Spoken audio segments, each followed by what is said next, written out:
ทีรามิสุเค้กเหรอเค้กเป็นเค้กวันนี้จะแจกเป็นอย่างนี้สวัสดีค่ะเรามากินนี่วัฟเฟิลไบต์กันนะมี2รสนี่ห่อเล็กๆน่ารักมีรสชาไข่มุกกับทีรามิสุมี2รสนะห่อละ10 บาทเราซื้อมาจากเซเว่นเลยเห็นไหมทำให้เฉพาะเซเว่นชานมไข่มุกก่อนนะนี่รสชานมไข่มุกเลยน่ารักนะมีกลิ่นหรือเปล่า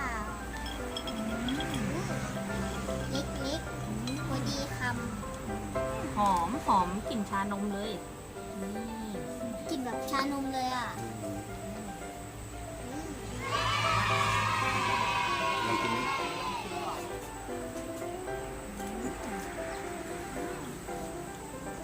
อร่อยนะเราลองอีกรสกันอันนี้เป็นรสทีรามิสุนะ ลายมิสุ รสเลยนะ ทีรามิสุ เค้กเหรอ เค้กเป็นเค้กรสเป็นรสเค้กทีรามิสุหอมเป็นหอมเค้กแล้วสีจะเป็นแบบนี้ เค้กไหม ไหนลองกลิ่นหน่อย นี่อันนี้จะแตกๆหน่อยนะ ออกนี้แต่ แตกๆหน่อย อันนี้ขอดมก่อน หอมนะ หอม แบบ กาแฟ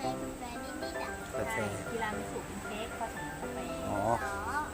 เค้กของกาแฟ แต่อันนี้กาแฟผสมนิดหน่อยใช่ไหม ใช่เด็ก กินได้ โอเค อืม อันนี้กรอบกว่า กรอบกว่าอร่อยกว่าด้วย อันนี้จะกรอบไหม อันนี้กรอบกว่าอันนี้จะอ่อนกว่านิด อันนี้จะไม่เหนียว ๆลองแบะข้างในดิ อร่อยก็อันนี้ด้วย ลองแบะแบบนี้ดิลองใส่ข้างใน ใช่จะเป็นอย่างนี้ อันนี้ดิ เนี่ยดอกขาว อ๋อขาวๆอันนี้เละไปเลย ใช่จะเป็นแบบนี้ อืมห อ อม ร่อยนะหอมอร่อยกิน